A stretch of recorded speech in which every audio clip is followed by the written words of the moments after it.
Okay, welcome everybody. Thank you for joining us today. Today's QM research webinar is on Chloe 8, Student Demand Moves Higher Ed Toward a Multimodal Future. The webinar is being live captioned and recording will be sent to you this time next week. Please use the Q&A at the bottom of your screen for your questions and also the chat for comments. We'll be posting links to both the Chloe project page and the Chloe 8 report, so you can download that. We'll be posting those in the chat. Barbara Birch from QM, who is Chloe's project manager, is going to be helping us out today by posting those links. And so let's get started. I have some introductions and thanks, though, to begin. All right, a little bit of information about the Chloe project. If you're new to Chloe, if you're new to reading Chloe and engaging with it, know that this is a long-standing report in higher education. So it was first published in 2017, and it's a unique survey report. It presents the perspective of chief online officers, whatever that role is called at your institution, that senior most online learning leader. 2020 had two reports. There was actually a special Chloe 5 that was dedicated to the remote pivot. We've had over 10,000 downloads of Chloe reports over the years, and you can see that on the screen there, we have Chloe's 1 through 7, and today we are talking about the just released, hot off the presses, Chloe 8. So I'm joined here today by my colleagues on the Chloe team. First of all, let me introduce myself, Bethany Simunich. I'm QM's VP of Innovation and Research, and I'm co-director on the Chloe project along with Richard Garrett, who is at Eduventures. He's the Chief Research Officer at Encoura Eduventures Research. We're also joined by contributing editor, Dr. Eric Fredericksen, and he is the Chief Online Officer for Chloe. So he fills out the report himself. He also really brings that unique COO perspective. He's the Associate VP and Professor also at University of Rochester. And in the chat and to help with questions as well, we have Ron Legon. He is the Senior Editor of Chloe 8. So he will be helping fill some questions and comments that you put in the chat and also in the Q&A. So welcome from the whole team. I would also like to thank our sponsors. Platinum sponsor this year, iDesign. Thank you so much. They're a returning sponsor. We have gold sponsors, Archer and Jove, and we also have affiliate sponsors this year. So folks from OLC, the Online Learning Consortium, as well as EDUCAUSE, they are affiliates for the Chloe report. Big thanks to all of them.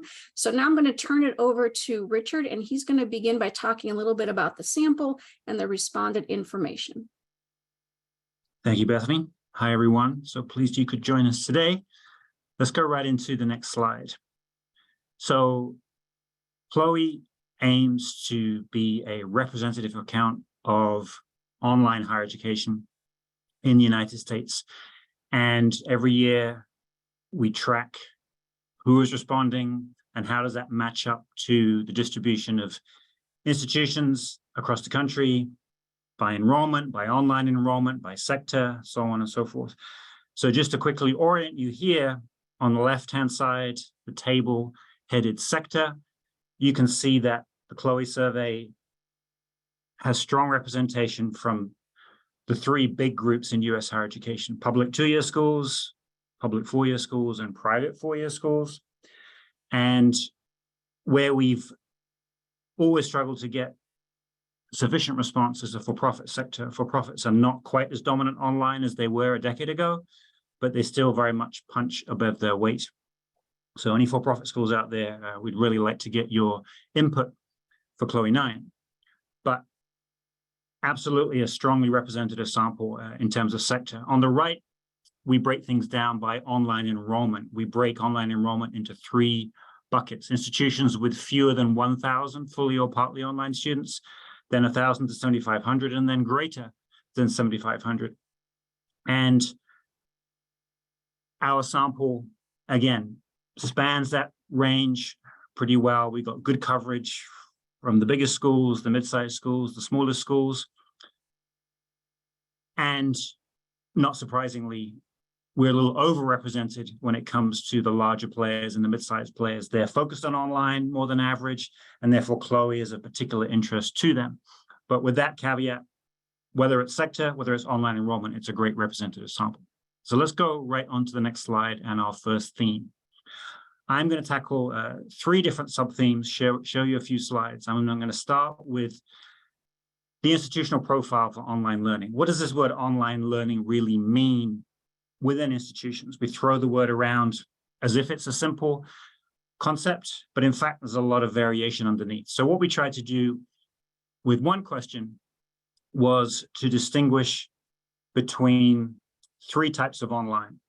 So fully online asynchronous, fully online that combines synchronous and asynchronous, and a version of online that's essentially hybrid, some combination of online on campus. What you see here is focused on one of the three student types we asked chief online officers about. So this chart concerns traditional age undergraduates under the age of 25. And we asked online leaders to say, for these three different types of online, would you say that they're widely used at your school? Are there only some examples? Are they rarely used, or are they not present? And you can see that fully online asynchronous is the only one where the majority say, yes, this is widely used at our institution. The other two, combined synchronous, asynchronous, and hybrid, about 20 to 30% say, yes, it's widely used on our campus, but nowhere near a majority. The majority for those two types of online is in that next bucket of some examples, more bottom-up experimentation rather than enterprise-wide. And then the others are pretty minimal. And that box top right, you can see some differences by segment. So public two-year schools, community colleges, by far the most likely to say that asynchronous fully online was widely used, 89%, whereas much lower amongst public and private four-year schools. And the highest for asynchronous and hybrid, interestingly, was private four-year schools. That's a diverse group. The average doesn't necessarily capture everything that's going on underneath, but it's interesting that those schools find combinations of asynchronous and synchronous or hybrid to be more interesting, more aligned strategically than some other institutions do. Let's go to the next slide and look at it by other types of students as well. So now we're adding in traditional age undergrads, we're adding in grad students, and we're adding in adult undergrads. And now we're moving from the course level on the previous slide to the program level on this slide. So fully online programs or hybrid programs. And this is ordered from the type of online plus type of student that was cited most often as widely used at the institution. So at the top there, you can see adult undergraduates, 100% asynchronous online learning. Nearly half the sample said that that form of online was widely used. And then graduate, almost the same ratio. We know at program level, those are the two audiences that have most embraced fully online programs in recent years. Interestingly, what you see, though, is an ordering by type of online rather than type of student. So the 300% asynchronous are bunched at the top, then the 3 mixed, and then the 3 hybrid. There seems to be something about these types of online, regardless of student type, that favors either more investment institution-wide or less investment institution-wide. And as the title says, is it surprising, coming out of COVID, decades now into the development of online learning, that forms of hybrid are still so uncommon at scale? Might we expect schools to say, well, we're a campus-based institution, the market's full of online programs, they tend to be fully asynchronous. Could we differentiate through some form of hybrid or more synchronous elements? And that's there to some extent, but there seems to be no end to the dominance of fully online asynchronous insofar as it maximizes convenience and flexibility, and often when push comes to shove seems to be what the typical student, regardless of their age or level, seems to primarily want. Let's go to the next slide. This is the non-degree equivalent of that previous slide. So the previous was degree programs, undergrad and grad. This is non-degree programs. So this could be certificates, micro-credentials. It's an amorphous, complicated space, but we know getting more and more attention, both from consumers and institutions, as degree enrollment in many dimensions is more challenged than it was. So we're intrigued on the Chloe team, is online helping to fuel a non-degree boom? And then what forms are those taking? Here we just distinguish between 100% asynchronous online and hybrid, rather than that middle combination of synchronous and asynchronous. And we still saw essentially that same pattern: 100% online asynchronous, more likely to be said to be widely used. Hybrid, much less so, more evidence of experimentation. But I think it's definitely notable that the fact that adult undergraduate is at the top of the chart, the most evidence of widely used non-degree 100% asynchronous online, is perhaps indicative of the long-term decline in that market at degree level, at undergrad level. That market shrunk by a third over the last 10 years, and schools, I think, are looking for solutions that might put the degree to one side and offer something in terms of length and price that is more accessible to a student that might be on the fence in terms of the perceived value of investing in a longer degree program. So we'll continue to track this trend as we go forward. Let's go to the next slide. So the second section I want to focus on is how the chief online officer, the online leader, is perceiving evolving demand for online learning. Let's go to the next slide. So this is a question we've been tracking over time, and particularly coming out of COVID, online leaders, this was true in CLOE 7 and it remains the case in CLOE 8, continue to sense increased interest year over year. So in this case, we were asking fall 22 versus fall 21. And you can see, regardless of student type, the typical online leader felt that there was still increased interest coming out of COVID into a more normal post-COVID environment. And the majority of those who did not say increased said that that level of interest was stable. And remember, this is increased over the pre-pandemic baseline. And very few institutions, very few online leaders at institutions felt that interest in online was somehow diminishing, that it was somehow a COVID moment that then was ebbing away as things returned to normal. Definitely a sense from their vantage point, this is their perception looking at their institution, their students, that the tide of enthusiasm for online, aided by the pandemic, has yet to crest. Let's go to the next slide. Another dimension of CLOE is trying to gauge alignment or tension between this sense of increased student interest in all things online versus institutional strategy. We ask this question, we say to chief online officers, what's your sense of the relative alignment between your perceived rise of student demand for online on that previous slide versus your institution's priorities set out formally in some sort of strategic document? 39% say we're aligned. We're in tune with this rising demand for online. We see it as consistent with our evolving identity, no problem.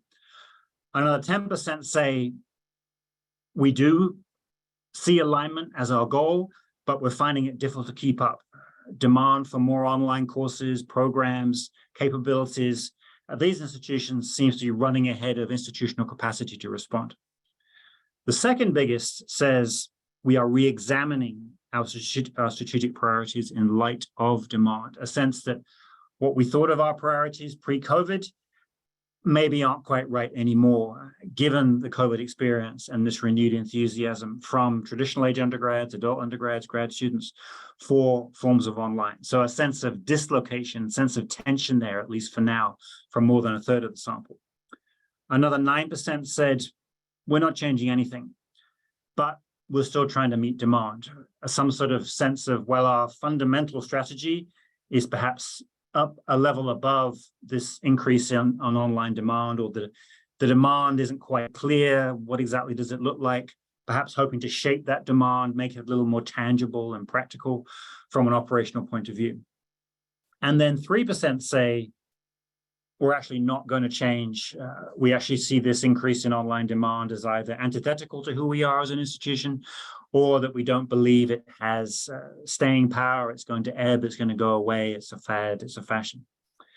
And then 3% say, contrary to the majority view, they don't really see much increased interest in online from students now or anticipated down the road. So anything that COVID produced was COVID specific, and now things are getting back to normal. We'll continue to track this question in future CLOE surveys. Let's go to the next slide. The last subsection I want to focus on is technology infrastructure. In some CLOE surveys, we've tried to get a feel for which types of technology online leaders are investing in. And again, we try and distinguish between institution-wide investment versus some programs, some departments are investing in things, and then also isolating a sense of planned expansion. Perhaps a capability is already there, but there's a sense in which it's now more mainstream, more fundamental, and we're putting new dollars towards that. We don't ask about every aspect of online technology, every capability. We've shifted the list a little bit over time. We've taken out some of the most mainstream forms of online technology like LMS or video conferencing that nearly every institution, particularly post-COVID, now has available. And we tried to focus on a mixture of those that are up and coming or in the news or potentially disruptive down the road.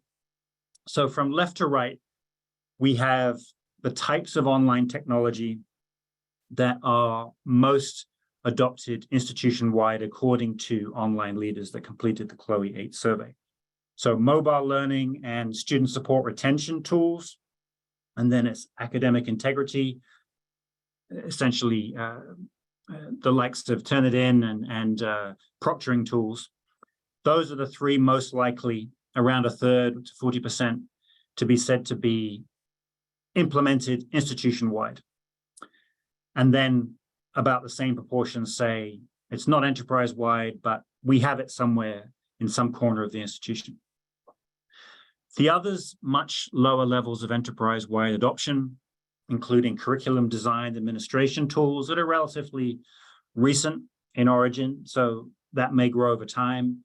OER, open educational resources, a long-standing category, gradual awareness and adoption increases, but still hard to adopt enterprise-wide, given that we're in the midst of academic autonomy with such things. And then you go on down the list. Essentially what we see here is the more administrative the technology and capability, the higher levels of enterprise-wide adoption, the more academic the capability, the lower levels of enterprise-wide adoption, and to some extent, the higher levels of adoption at program or departmental level. Once you get down to things like virtual labs, virtual work experience, third-party courses, course and program design, academic-centric, that's where institutions' typically decentralized nature comes to the fore, and the idea of adopting a single tool to cover all of that programmatic variety is often a step too far. But what challenges does it create from the student's point of view to say, well, this department uses that tool, that one uses this one. Our institution is going to need to become more centralized. We've seen that in earlier CLOE results that we'll revisit down the road. Or will there be this bifurcation between centralized online academic administrative capabilities, but more decentralized online academic capabilities? So let me go to my last slide in this section. This just gives you a sense for those same technologies, the high point in terms of enterprise-wide adoption or institutional adoption, and the low point, and then that same average, that red line represented from the previous slide. And in that box, you can see the institutional type or the scale of online enrollment that represented that high point of adoption versus that low point of adoption. So for example, student support, 55% of public two-year or community colleges said that they had an enterprise-wide tool for student support and retention for online students, down to a low of only 27% for Research 1 or Research 2 universities. So I won't go through the others just in the interest of time, but as Bethany said, we'll share this deck with you. All of these slides in some way, shape, or form are in the formal CLOE 8 report, and happy to take any questions or comments in the chat as we go forward. But Bethany, over to you. Or Eric, in fact. Yeah, I think, thanks, Richard. I think I'm up next here to talk a little bit about both some of the faculty and student topics that we explored in CLOE 8. The first one's going to be as it relates to faculty requirements and preparation for online teaching. So in Chloe 8, we asked chief online officers about faculty readiness for teaching online, and I'd also note that this is a trend question, which also allows us to examine a topic or issue over multiple Chloe reports and over time. So in Chloe 6, we had more than half of the institutions offered support services for faculty, but did not require them for faculty preparation for online teaching. And in Chloe 7, we also saw some similar levels, with only 47% requiring professional development for online teaching for all faculty. But now in Chloe 8, we've at least passed this halfway threshold with, and that's that blue bar in the top one under top category under institutional training, where we had the majority, or 54% of COOs reported that formal training by the institution was required, as opposed to those optional approaches in the past. So kind of seems like, as time goes on, it becomes more and more of a requirement. A small percentage, 16%, indicated that formal training from an external source was required, and a modest 13% said they required testing for online teaching skills. A small minority, 14% of COOs, indicated that their institution had no specific standards required for faculty to teach online. As you can see on the slide, we also saw differences by institutional type. Community colleges were much more likely to require formal institutional training than their private four-year and public four-year colleagues. This was also true for the required external training. And again, going back to our trends, this was a similar story in Chloe 6, with most community colleges requiring faculty preparation and most four-year publics favoring an optional approach. Let's go on to the next slide. Chloe 8 also explored faculty approval for online teaching. Overall, just under half of responding higher ed institutions have a high proportion of their full-time faculty approved to teach online. For schools with an approval process, we did see some notable differences by institutional type when looking at the proportion of full-time faculty who are approved to teach online. Public four-year institutions were consistent with the overall sample, as you can see in the chart on the left-hand side. But the community colleges are much more likely to have a larger proportion, meaning more than 70% of their full-time faculty approved for online teaching. But this only holds true for 29% of the private four-year schools. Unlike the results for the full-time faculty, the pattern for part-time faculty showed a little more consistent proportion across institutional types, as you can see in the chart on the right. Let's go on to the next slide. I wanted to also talk about faculty engagement, which is another area we explored in Chloe 8. We looked at institutional approaches that encourage and engage faculty, and we did this in two areas: incentives for course development and incentives for teaching online. For course development, highest ranking response, monetary, reported by more than 2/3 of my colleagues out there, the chief online officers. Release time was second, followed by credit towards promotion and tenure. We looked at this by institutional type, and that revealed that the public four years were more likely to cite incentives across all four of these areas than the private 4 years and the public 2 years. We also looked at this based on online enrollment. So institutions with the most online enrollments, which for our case means more than 7,500, they tend to provide more faculty incentives for course development.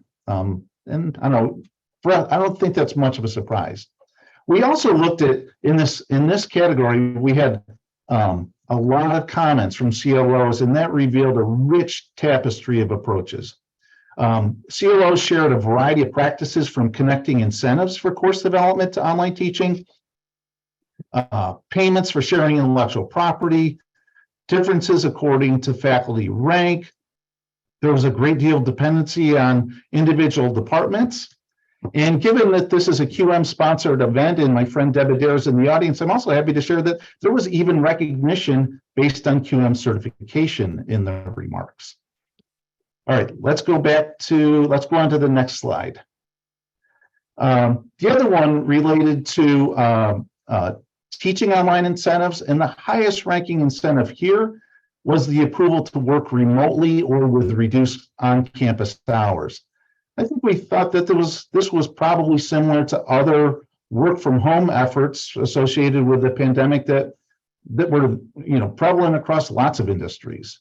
The second was credit towards promotion and tenure, followed by new technology and then reduced course loads. Working remotely is well supported across all institutional sectors, but the public four-year schools were more likely to provide teaching credit towards promotion and tenure than their private four-year and public two-year colleagues.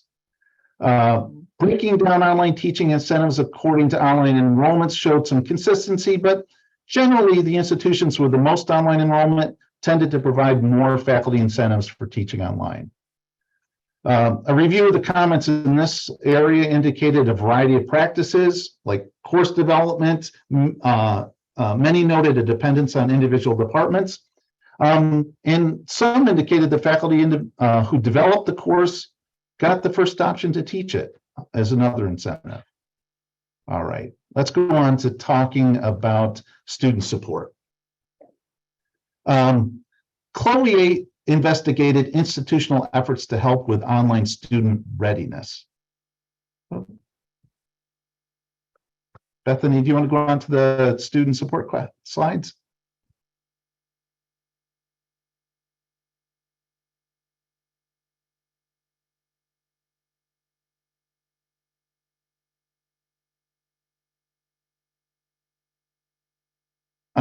Bethany, I'm not seeing the slides. My apologies, Eric. I had a internet issue. Nope. So we could jump right back in. Okay. Thank you so much. Sorry. No worries. No worries. All right. So I think we were moving on to the student support, which would be the next slides. Okay. So Chloe investigated institutional efforts to help with online student readiness. I think in this area, I think this relates to all of that procedural scaffolding that we do, which helps students get off on the right foot with their course, especially at the beginning of the semester. Specifically, specifically, COOs were asked about approaches to online student orientation, either through a standalone workshop or course, and again, whether it's facilitated or self-paced, or some type of online orientation module that is inserted in all the other courses. And again, that can be facilitated or self-paced. This topic was highlighted in Chloe 7, with most colleges and universities providing something, but few institutions made it a requirement. Chloe 8, we found a similar view with a few required offerings, but making these student readiness services and support is the more likely approach here. Next slide. All right. Chloe also explored 4 categories of online student services and whether the services were fully developed, in need of further development, or not offered at all. The most fully developed service relates to online tech support. And I think we think that makes sense. As the LMS and other types of technologies, those have been necessary even before the pandemic. Online academic services were second on the list. Online mental health services ranked third. And I'd also note that this was an area we also highlighted in Chloe 7, with 37% of institutions sharing that it was an area of growth last year. Online community building had the smallest group of services fully developed at 9%, but this was the highest area noted for further development. With respect to online academic services, the two-year schools were more likely to have fully developed services as compared to the public and private four-year counterparts. Okay, there's lots more in the Chloe 8 report, but that hopefully gives you a little bit of sense of what we were seeing in these areas. I think I'm going to turn it over to go to Bethany next. All right, thank you so much, Eric. And just a note, because I did have some technology issues there, if something happens again, Barbara's going to take over the slide sharing and I will jump back in when I can. So thanks for your patience with that. We're going to close out our time today by talking a little bit about enrollment trends. I'm also going to cover some quality assurance, and we have a little time at the end reserved for talking about possible topics for Chloe 9 so that we could get some feedback from everybody as well. So looking at enrollment trends, one of the things that we did ask about this year for Chloe 8 was what our chief online officers we're seeing in terms of trends specifically in degree programs. So you can see here we asked about fully online programs, blended and hybrid programs, as well as campus-based programs. And what I really want to call your attention to here are the blue and the green bars, because those are places where our senior leaders in online learning were really talking about where they were seeing growth in terms of enrollment. So you see by and large from the orange bars on the graph that flat growth, pretty much stagnant, but where are we seeing some potential growth? And you can see they're fully online degree programs. About 32% of our chief online officers indicated growth there, about 15% strong growth. And that was really the greatest amount of growth that we've seen across these modalities. A little bit less for blended and hybrid programs, but look at that contrast between fully online programs and on-campus programs. So this really plays into the type of institutional strategy discussions that we really love to have when Chloe comes out. Thinking in terms of your own traditional age undergraduates at your institution, and really where are you seeing those enrollment shifts, especially when you're looking at it at that program level. So shifting again, we're seeing to more online options, even from traditional age. When we look at this in terms of a different student demographic, graduate students, I think you see even stronger growth patterns there for fully online and for blended and hybrid programs. So again, you see much longer orange bars there in that flat and stagnant growth there for blended and on-campus, much less there for fully online. Here again, the topic is really about growth. So about 37% of our COOs are seeing growth in fully online programs, 13% indicated strong growth there. Very similar picture there for blended and hybrid, 32% less for strong growth with 5%. But again, you can see the distinction there between fully online engagement and on-campus programs and how that growth is really showcased, again, for the graduate student demographic. But to me, one of the standout takeaways was that previous slide where you're seeing those same enrollment shifts, but for traditional age undergraduates. Looking at priorities and strategies now, because I think that slide was a really good lead in to this discussion of institutional strategy and how we're approaching it. So I wanted to repeat the slide here very briefly that Richard discussed early on. So when you're thinking about how institutional strategy is maybe changing, or thinking about how approaching, this increased demand, this sustained demand for online learning, this harkens back to also those enrollment shifts that I just talked about, and also the enrollment trends that Richard spoke about at the very beginning. So think in terms of whether or not you are also seeing these enrollment shifts and this increased demand at your institution, and how that aligns or really necessitates a rethinking of your institutional strategy. Are they consistent with rising demand? Are they consistent, but you're really struggling to keep up? And in that sense, you may be thinking about, for example, new online degree programs.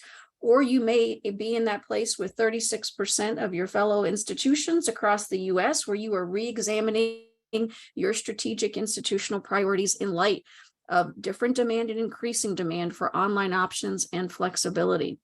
So when we asked institutions and our chief online officers to indicate really how are you pursuing new and future online student audiences, you can see here that there's a mix of approaches. Predominantly, it really is adding new online programs based on student demand. So a majority of indicated that is one way that they are pursuing new student audiences. 66% said they're adding new online programs based on student demand. This was also the top option when we looked at this at the course level. Most institutions are adding online versions of face-to-face courses, again, to meet that demand and, really give that flexible option to students. A secondary ranked choice there was 63% of our senior leaders said conducting market research to determine in-demand degrees. So I think this also really speaks to, again, that rethinking of institutional strategy. One thing that a lot of senior online leaders are considering when they're thinking about new online degree programs is sometimes when you have online program counterparts to your existing face-to-face programs, you may end up cannibalizing enrollment in that face-to-face program. So doing some market research to really determine what's in demand, maybe play off your unique institutional or faculty strengths, and really kind of differentiating yourselves, in a variety of ways. Talking about the content of the program and the quality as well is another thing to really consider for that marketing piece. You can see there that about half of our chief online officers said that they're considering new credential or micro-credential programs. Again, perhaps going after a little bit different market there, different demographic of student, and to a lesser extent. So a minority of chief online officers said, we're creating online versions of our most popular on-ground degrees. Again, sometimes that may work out, and other times you may see really students moving from that face-to-face option to the online option. Offering new accelerated degrees, again, typically with that adult learner in mind, but also towards degree completion for undergraduates potentially.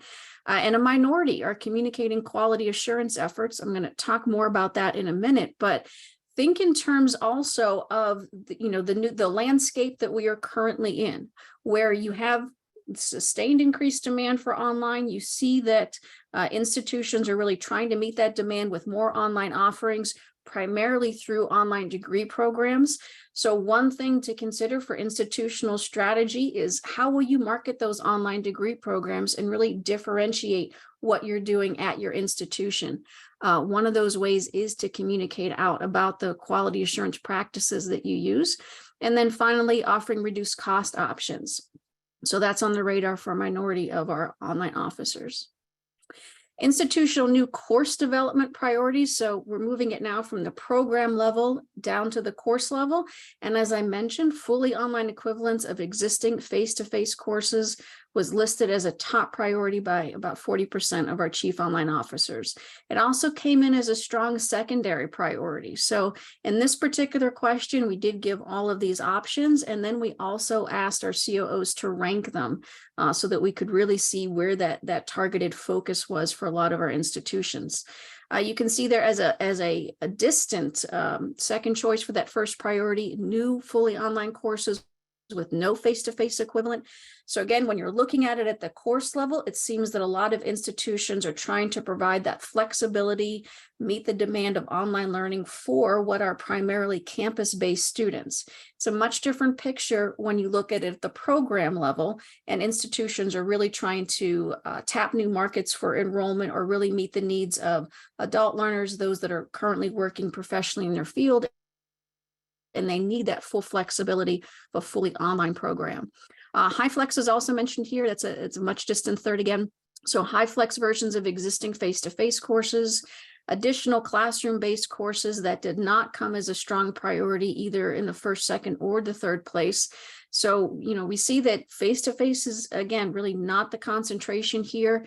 Hybrid equivalents, this was a little bit of a surprise. Absolutely not a top priority here, but look at how it ranks in terms of being a second or third priority. So I think this is an interesting talking point. What we saw a lot in Chloe 8 was a greater emphasis, and Richard talked about this as well, on that asynchronous modality, again, which affords that ultimate flexibility.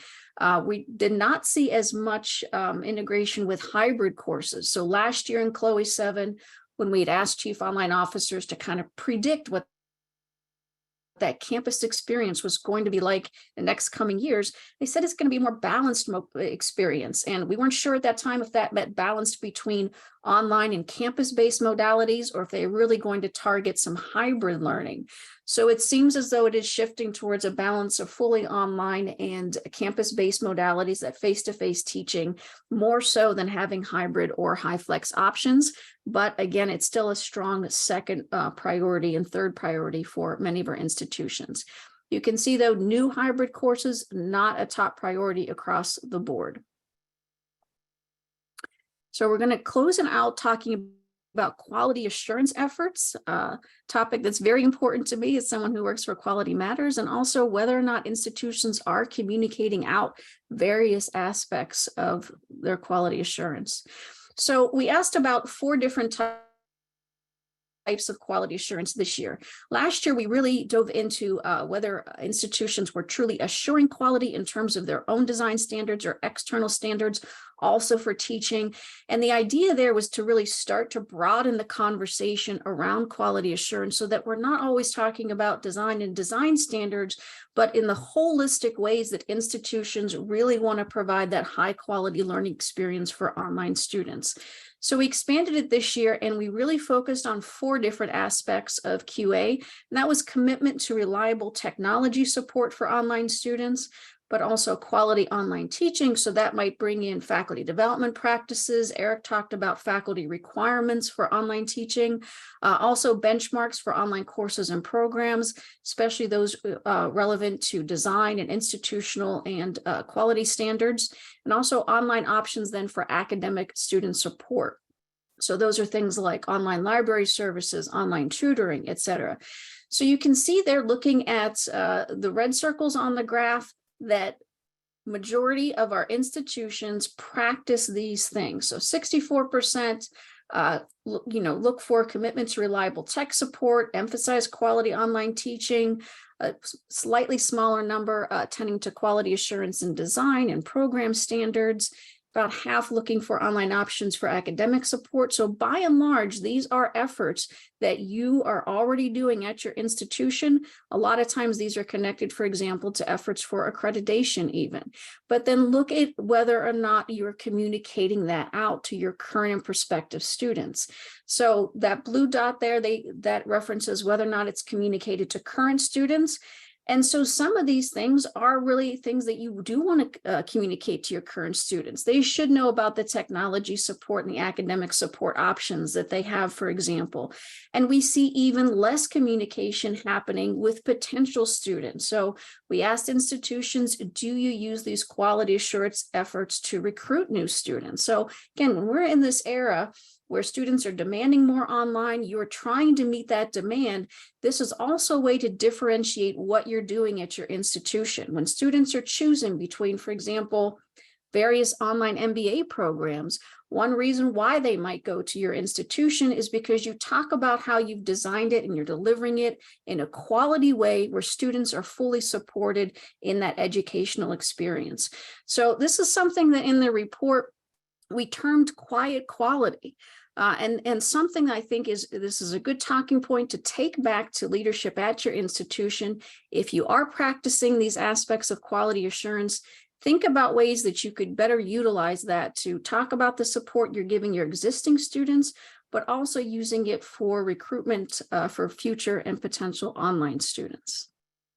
So rounding that out now, that was really all of the slides and some of the top takeaways for Chloe 8. I would encourage you to download and read the full report. Barbara has put that in the chat a number of times.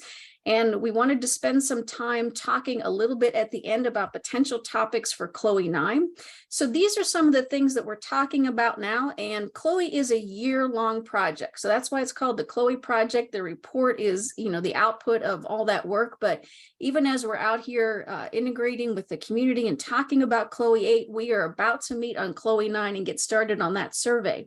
So we'd love to get some feedback from you about what topics you would like to see in Chloe 9. Some of the ideas that we're discussing right now are deeper questions about modality, and you can see some of the ideas and sample questions there. I don't want to read the whole slide, but looking at online modality options, really is asynchronous still dominating?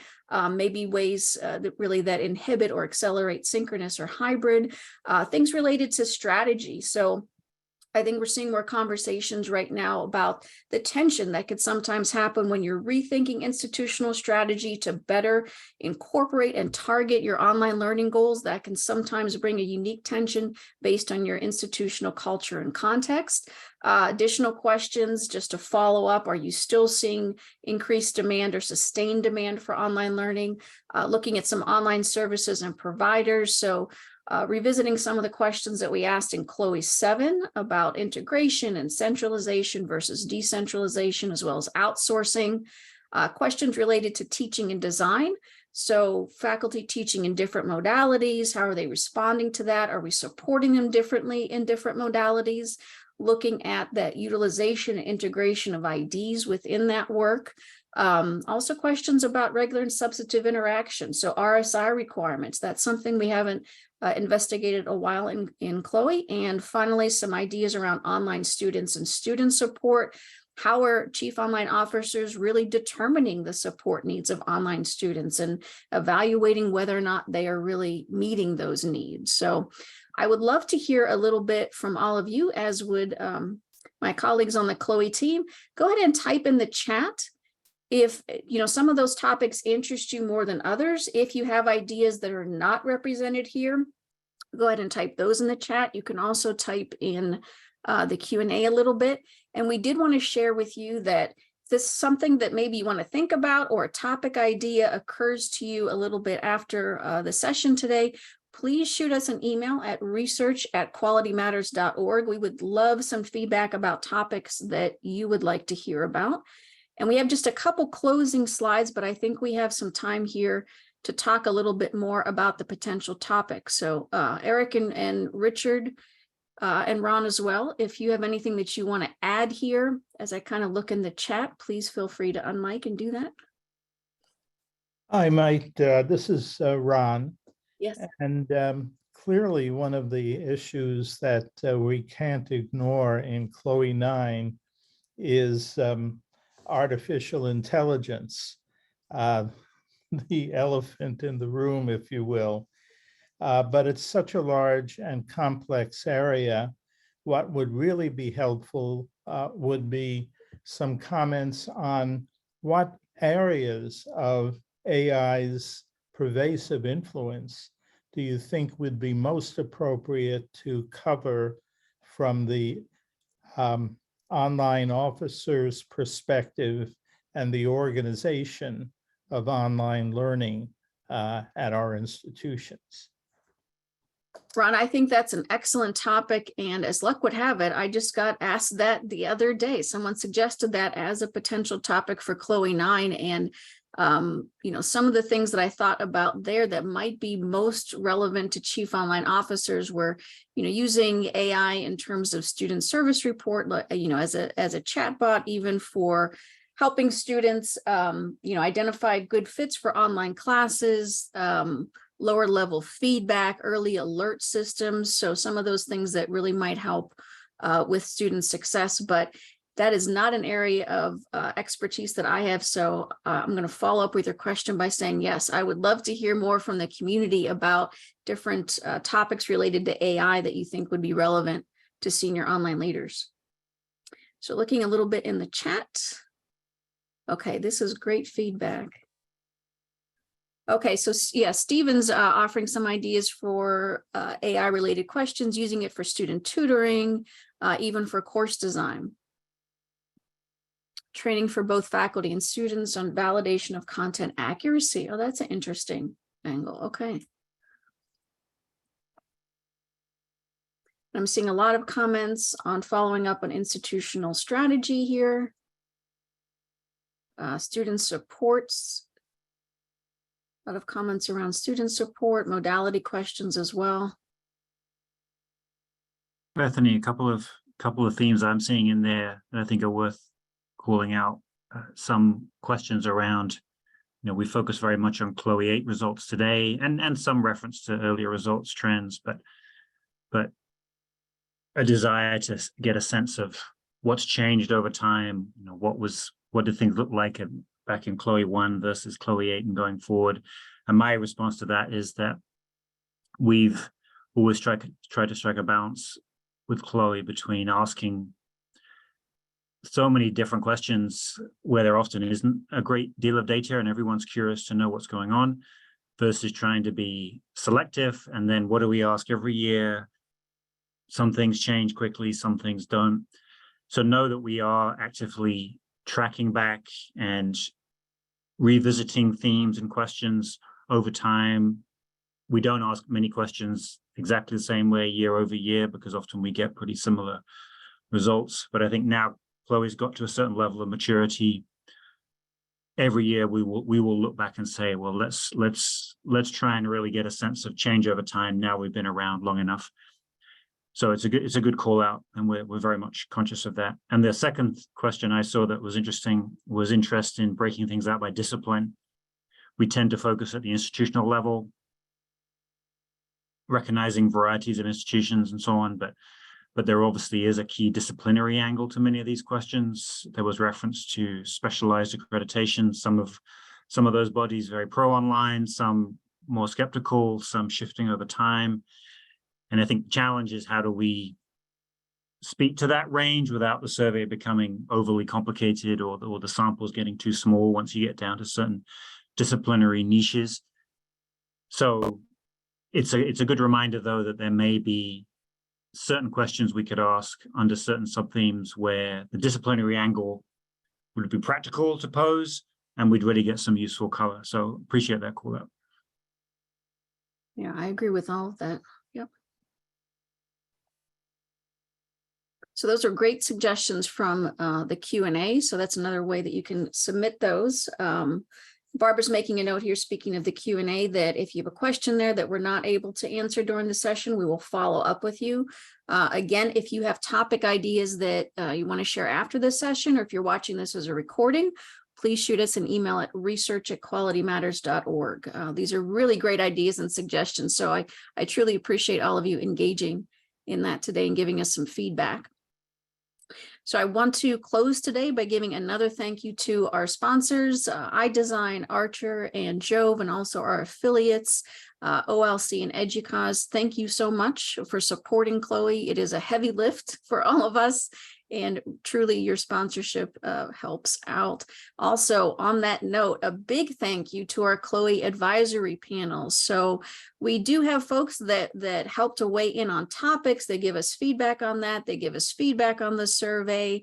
We release to them the early results of Chloe as we are still working with the data and writing it. We get feedback that helps to shape the report. And these are folks that serve on our Chloe advisory panel, we nicknamed CAP. So thank you to those who served on the Chloe advisory panel for Chloe 6 through 8, the Chloe that just came out now. And we also have a new panel that will be convening starting in the fall, and they will be serving on CAP from Chloe 9 to 11. So it is a 2 Chloe term, 3 Chloe term. And we really, truly appreciate all of the advice and feedback that our advisory panel provides. So thank you for this. And anybody in the chat on the Chloe advisory panel, either past or about to onboard, I'd love to see if any of you are here and give you a big shout out. So thank you for attending. So any questions or comments? Again, if you haven't had a chance to put them in the chat or the Q&A, please do. If not, feel free to follow up with us. I also wanted to let you know, if you are a senior online leader at your institution, or you are connected or can send an email to your chief online officer at your institution, we would love to ensure that you are able to participate in the Chloe 9 survey that usually comes out in early 2024 or sometime around late February, early March. So give us an email at research@qualitymatters.org. Just let us know the name of the chief online learning officer and their email address in your institution, and we will ensure that they are on the survey list and they receive the Chloe 9 survey. So with that, I will say thank you to all of you chief online officers, including our own Eric Fredericksen, who filled out the Chloe survey. Chloe would not happen without your involvement and without your feedback and your perspective. So truly a deep and sincere thank you to all of our senior online leaders that completed Chloe. It's not a short survey, and it is a thoughtful survey. So we truly do appreciate your work and involvement. Again, make sure that you're on the list for Chloe 9 so that you could be part of the story next year. And with that, I want to thank, first of all, my co-presenters. Thank you, Richard. Thank you, Eric. It was great to see you both. Thank you, Ron, also for being available to help us answer questions and for sharing that good idea about AI as well. And thank you all for attending. I hope that there's some takeaways here today, and this leads to some good conversations. Institutions.